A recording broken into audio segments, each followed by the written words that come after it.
পুরুষ ও মহিলার নামাজ আলাদা করলো কে? এটা প্রশ্ন। হ্যাঁ, আহলে হাদিসেরই প্রশ্ন। যে আলাদা করেছে সে কি নবী করিম সাল্লাল্লাহু আলাইহি ওয়াসাল্লাম বা সাহাবীদের চেয়ে বেশি বুঝে? দেখেন ভাই, এই যে হাদিসে বলা হচ্ছে সাল্লু কামা রাআইতুমুনি উসাল্লি, এটা হচ্ছে নামাজের মৌলিক ক্ষেত্রে। অর্থাৎ আল্লাহর হাবিব মুহাম্মদ সাল্লাল্লাহু আলাইহি ওয়াসাল্লাম ১৫০০ বছর আগে নামাজ পড়েছেন। ওনার নামাজ দেখছেন সাহাবীগণ, সাহাবীগণেরটা দেখছে তাবিঈনগণ, তাবিঈনগণেরটা দেখছে তাবুত তাবিঈনগণ, ঠিক না?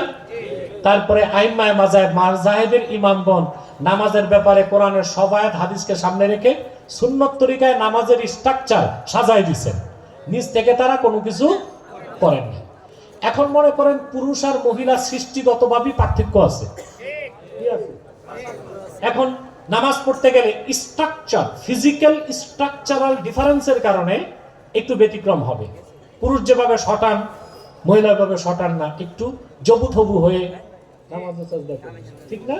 পুরুষ যেভাবে বসে স্ট্রাকচারগত কারণে মহিলা একটু ব্যতিক্রম বসবে, কারণ মহিলা পুরুষের মতো যদি উঁচু হয়ে বসে তার পর্দার ব্যাঘাত ঘটবে, সে একটু জবুথবু হয়ে বসবে। এই যে পুরুষ আর মহিলার নামাজের যে পার্থক্য, এটা অসংখ্য সহিহ হাদিস দিয়ে প্রমাণিত।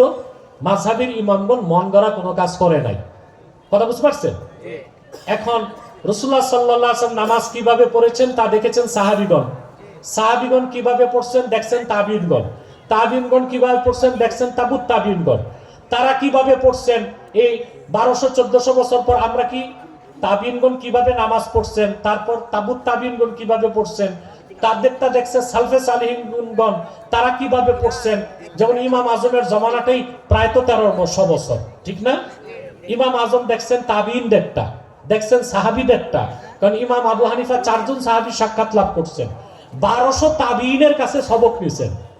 তো ইমাম আজমের যুগ তো গেছে প্রায় ১৩০০ বছর হয়ে যায়, আমরা কি আবু হানিফাকে দেখছি? তো শিখলাম কিভাবে? আল্লাহ রাসূল সাল্লাল্লাহু আলাইহি ওয়াসাল্লাম যেভাবে নামাজ পড়েছেন তা শিখেছেন সাহাবীগণ, তারা যেভাবে নামাজ পড়ছেন তা শিখছেন তাবিঈনগণ, তারা যেভাবে নামাজ পড়ছেন তা শিখছেন তাবুত তাবিঈনগণ, তারা যেভাবে নামাজ পড়ছেন তা শিখছেন সালফে সালেহিনগণ। তাদের যুগটাই ছিল মাযহাবের যুগ। তখন মাযহাবের ইমামগণ সুন্নত তরিকায় নামাজ কিভাবে আর পুরুষের নামাজের চেয়ে মহিলার নামাজে কতটুকু পার্থক্য তা নসে হাদিস দিয়ে প্রমাণ করছেন। তারা হাদিসের বাইরে কোনো কাজ করে নাই, বরং ১৫০০ বছর পরে এসে আহলে হাদিস দাবিদাররা ফিতনা সৃষ্টি করতেছে। কথা বুঝতে পারছেন? ফিতনা সৃষ্টি করতেছে। যেমন ওরা কি করে দেখেন, কি করে দেখেন, ওদের মহিলারাও বুকের উপর হাত বাঁধে, ওরা পুরুষরাও বুকের উপর হাত। ওই যে নারী পুরুষের নামাজ একরকম হইতে হবে, এটা হইল একটা কাজ, এটা হাদিস বিরোধী কাজ। বুকের উপর হাত বাঁধার পক্ষে মারফু মুত্তাসিল সনদে সহিহ কোনো রিওয়ায়াত নাই। আবার বলছি, রিওয়ায়াত আছে, হাদিস আছে, কিন্তু বুকের উপর হাত বাঁধার ব্যাপারে আল্লাহ রাসূল সাল্লাল্লাহু আলাইহি সাল্লামের কোনো মারফু হাদিস সহিহ সনদে বর্ণিত এটা আহলে হাদিস দাবিদাররা দেখাতে পারবে না।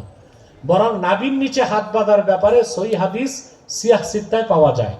যেমন তিরমিজিতে এসেছে ইয়াদাউল ইউমনা আলাল ইউসরা তাহতা সুররা, পুরুষ ব্যক্তি বাম কবজির উপর ডান কবজি ধরবে, নাভির নিচে বাঁধবে।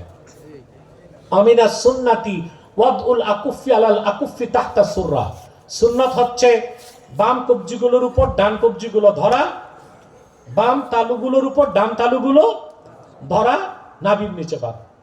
সহিহ হাদিস দিয়ে প্রমাণিত। এন্ড ওরা যেটা আমল করতেছে এটা সহিহ ইবনে খুজাইমাতে এসেছে, এটা হাদিসটা সহিহ হাদিস না, ওয়াইল ইবনে হুজুর থেকে বর্ণিত হাদিসটা জয়ীফ। ওই জয়ীফ হাদিসের মোকাবেলায় সিয়াহ সিত্তায় বর্ণিত সহিহ হাদিসগুলি প্রাধান্য পাবে। আর জয়ীফ হাদিস যেটা বলি আমরা বলি যে সেটা মূলত নারীদের নামাজের দাঁড়ানোর ক্ষেত্রে সেই হুকুমটাকে তারা মানতে পারে, বুকের উপর হাত বাঁধবে, কারণ এতে তাদের পর্দা সুরক্ষিত হয়। মহিলারাও যদি নাভির নিচে হাত বাঁধে তো সিনার অবস্থাটা কি হয় বলেন?